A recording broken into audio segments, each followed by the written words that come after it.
At this very moment, close to 100 wildfires are tearing through the western United States, and as night falls, gusting winds are fanning the flames even further.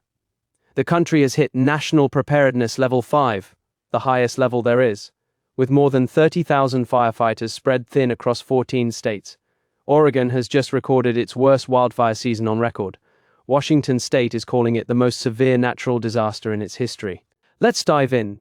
Let's start with a staggering figure, 26 million acres have gone up in flames across the United States so far this year, in 2026.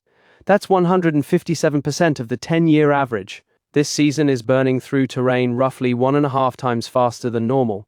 And here's what the National Weather Service reported this morning. No significant rain is in the forecast for the Northwest over the coming week. This morning's National Interagency Fire Center Situation Report, dated August 8th at 7:30 a.m. Mountain Time, lays it all out. Right now, there are 97 large fires burning out of control across 14 states, with 30,636 firefighters and 204 helicopters on the ground battling the blazes. Before we continue, there's something important to acknowledge. 2 firefighters lost their lives this week, and their sacrifice deserves to be recognized. On August 6th, a dozer operator died in the line of duty while battling the Wright Spring Fire near Chiloquin, Oregon. On August 7th, a helicopter under contract with the U.S. Forest Service crashed while working the Wide Mouth 2 fire in Kosh, Utah. The pilot and 1 crew member were both killed. Our deepest condolences go out to their families and to the entire wildland firefighting community. These are people who put everything on the line. Now, let's move to the fire zones. The Pacific Northwest, Washington and Oregon, is ground zero. This zone sits at preparedness level 5, with 54 large fires currently burning.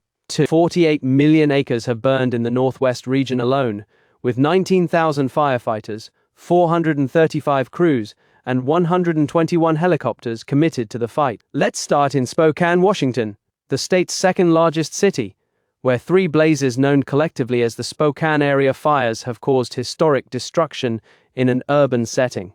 The Old Trails fire, burning 3 miles west of the city, has destroyed or damaged 921 structures and pushed 67,000 residents out of their homes. Mayor Lisa Brown has called it the worst natural disaster the region has ever endured. Old Trails now stands at 43% containment, Autumn Lane at 47%, and Fairview at 31%. Nearly 2,000 firefighters from 176 agencies are working the scene. The Old Trails fire is also under active investigation for arson. A suspect has already been arrested and charged. Moving on. Staying in the Northwest, the Slahen fire near Tanasket has now scorched 126,940 acres. Still in the Northwest, the Slahen fire near Tanasket has burned 126,940 acres and sits at 28% containment, showing extreme fire behavior, crown runs, group torching, and spotting. The Little Giant Fire, 30 miles northwest of Leavenworth in the Okanogan-Wenatchee National Forest, has burned 82,000 acres and is just 1% contained, with extreme crowning and long-range spotting. If you're in the Leavenworth or Wenatchee Valley area or traveling US Route 2 east of the Cascades, please monitor your local emergency alerts continuously. Kaiser Canyon, near Nespelem, has burned 137,000 acres and is 54% contained. The Ptarmigan Fire northwest of Mazama has burned 18,000 acres and is only 4% contained near Mount Rainier National Park. Grand Park 2 is just 200 acres, but flagged as extreme in the NIFC report, with group torching and long-range spotting.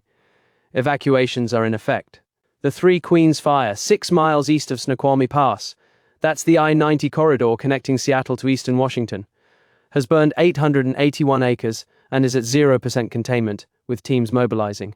Now let's turn to Oregon, where the numbers are genuinely historic. Oregon has burned over 2 million acres in 2026. A brand new all-time state record according to the Northwest Coordination Center.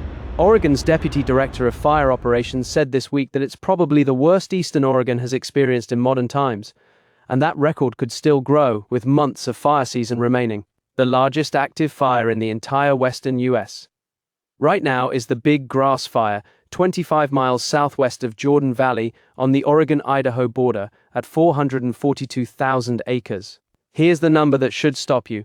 Big grass expanded by 51,000 acres in a single day, roughly 80 square miles of new fire in 24 hours. It's only 41% contained. Level 3, go now. Evacuation orders are in effect for Pleasant Valley, South Mountain, and Jordan Valley. Leave immediately via Pleasant Valley Road, then north on US Highway 95. The Rogue Creek complex near Fossil has burned 357,000 acres and reached 73% containment. Hard-fought progress from crews working through this week's heat. About 1,900 people remain under evacuation orders near Rogue Creek, and road closures are in effect near John Day Fossil Beds National Monument. The Coleman Creek fire, near Gentoo, has burned 308,000 acres and is 82% contained. Now, a fresh concern, the Grasshopper fire near Government Camp on Mount Hood gained 6,000 acres overnight and is only 23% contained at 49,000 total acres, with uphill runs and spotting on the mountain's east side. Sections of Highway 35 in Hood River and Wasco counties are closed due to heavy smoke, cutting visibility to dangerous levels. Avoid that corridor today if you can. The Wright Spring fire near Chiloquin is 0% contained at 8,000 acres, with extreme crowning and wind-driven behavior. This is the fire where we lost the dozer operator on August 6th. The Hagen fire, east of Pendleton, has burned 42,000 acres and is 11% contained. And the Paradise fire, east of Milton Freewater, is at 2,500 acres and 0% containment, with homes and communications infrastructure directly threatened. Now, on to the Great Basin, also at preparedness level 5. 17 large fires are burning across Idaho, Nevada, Utah, and Wyoming, covering 611,000 acres.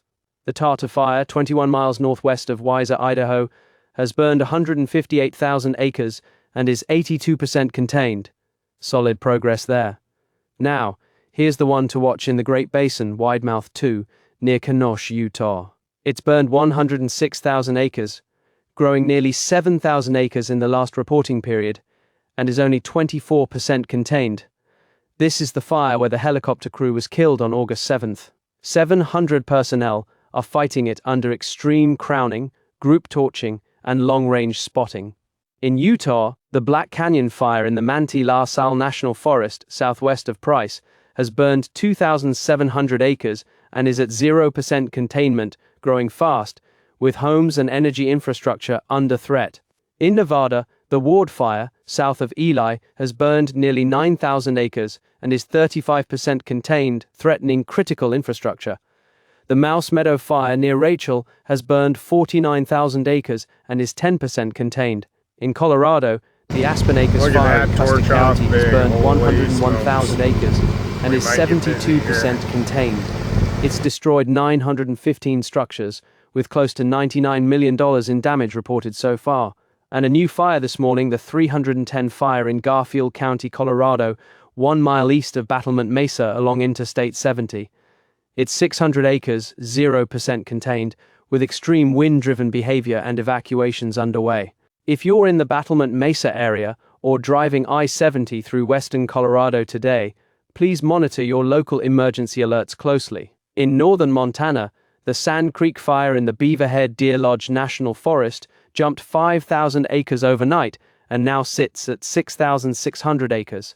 The Bobcat Lakes fire added 2,000 acres and is 0% contained.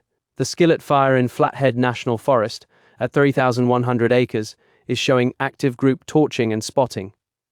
The Upper Smith fire in the Idaho Panhandle is directly threatening rail infrastructure. And in Southern California, the Ridge Fire, 25 miles south of Bakersfield in Los Angeles County, just ignited this morning. 1,057 acres, 0% contained, with wind-driven runs. Now let's talk weather, because weather is the whole ballgame here. Both the National Weather Service and NIFC point to 3 factors driving this: heat, wind, and a near-total absence of moisture. Starting with the National Weather Service Spokane office, the official source for the inland Northwest. Their red flag warning is in effect through 11 p.m. tonight, Saturday, August 8th, covering the Cascades, Columbia Basin, Palouse, and Blue Mountains. NWS is forecasting west-southwest winds of 10 to 20 miles per hour, with evening gusts up to 40 miles per hour in the Cascade Gaps. In the Spokane Basin and surrounding valleys, gusts are forecast up to 30 miles per hour. The spokesman review confirmed this morning that those figures come directly from the NWS. The Spokane office is also forecasting relative humidity dropping as low as 8 to 20% across the inland northwest today, with temperatures reaching 90 to 100 FEF. To put that humidity in perspective, kiln-dried construction lumber has a moisture content of 6 to 8%. At 8% relative humidity, the landscape has essentially no buffer left. NWS Portland's area forecast discussion, issued at 2:30 a.m. Pacific today, calls for inland temperatures in the mid to upper 80s to near 90 across the Portland and Lower Columbia areas. In southern Oregon valleys near the California border, Medford and the Rogue Valley, temperatures are expected to push into the triple digits, according to NWS Medford. Here's a critical point from NIFC Predictive Services this morning. Hot, unstable conditions with poor overnight humidity recovery will lead to extended burn periods, fires staying active around the clock. Normally, nighttime brings cooler temperatures and rising humidity, giving crews a suppression window. That window is nearly closed right now across eastern Washington and Oregon. The NIFC morning report also notes strong overnight temperature inversions forming, trapping wildfire smoke close to the ground and cutting visibility across huge areas. Air quality in parts of Montana is rated unhealthy to very unhealthy, and an air quality alert has been issued for Spokane County and much of eastern Washington. NWS Portland's forecast discussion this morning notes that renewed onshore flow west of the Cascades will keep smoke east of the mountains through the weekend. Some relief for Portland and western Oregon. Now, the extended outlook. NWS Portland's forecast discussion, dated August 7th, states plainly that no meaningful precipitation is expected across the area over the next week. NIFC's monthly outlook, issued August 1st, confirms above normal significant fire potential across most of the northwestern U.S. for the entirety of August, with that risk persisting into September. By next week, the high-pressure dome is forecast to gradually shift east, which could bring slight moderation west of the Cascades. But without rain, there's no meaningful relief in the active fire zones. One specific risk to flag for today, NIFC's morning report raises concern for isolated dry lightning extending into the Central Sierra, southern Nevada, southern Utah, and northern Arizona this afternoon. Dry lightning means thunderstorm cells producing cloud-to-ground strikes without meaningful rain reaching the surface. This is exactly how many of Oregon's fires ignited earlier this season. NIFC has issued new fuels and fire behavior advisories for southwest Idaho, eastern Nevada, and central Utah today, specifically because of this dry lightning and fuel moisture threat. New ignitions are a real possibility. Here's what you need to do right now if you're in Washington, Oregon, Idaho, Montana, Nevada, Utah, or Colorado. Whether you're near a fire or not, know your evacuation zone today. Look it up on your county emergency management website before you need it. Level 3 means go now. Don't wait for smoke to appear at your door. Put together a go bag, medications, important documents, a phone charger, 3 days of food and water, and a clear plan for exactly where you're headed. Do this today, while you still have time and a clear head. On transportation, sections of Highway 35 in Hood River County, Oregon are closed due to smoke. Near I-90 at Snoqualmie Pass, road and trail closures are in effect. US 95 has restricted access near Jordan Valley. Check your state DOT before you drive. On air quality, if your area is listed as unhealthy or very unhealthy on air now. Gov, limit outdoor activity. Keep children, older adults, and anyone with respiratory conditions indoors, and set your HVAC to recirculate. This is a fast-moving crisis. The big grass fire expanded by 51,000 acres in a single day. A single wind shift can change the threat picture for an entire community in minutes. Stay informed and stay connected to official sources. I'll keep updating this coverage daily as long as this fire weather pattern holds. With the National Weather Service forecasting no rain through at least mid-August, daily updates are what this situation calls for. To the 30,000 firefighters on the line right now, including crews from Australia and New Zealand who traveled here to help, thank you. Stay safe out there. If this helped you, like, subscribe, and turn on notifications so you don't miss the daily updates. This fire season is far from over, and you deserve information grounded in verified, official data every single day. See you in the next one. Stay safe out there.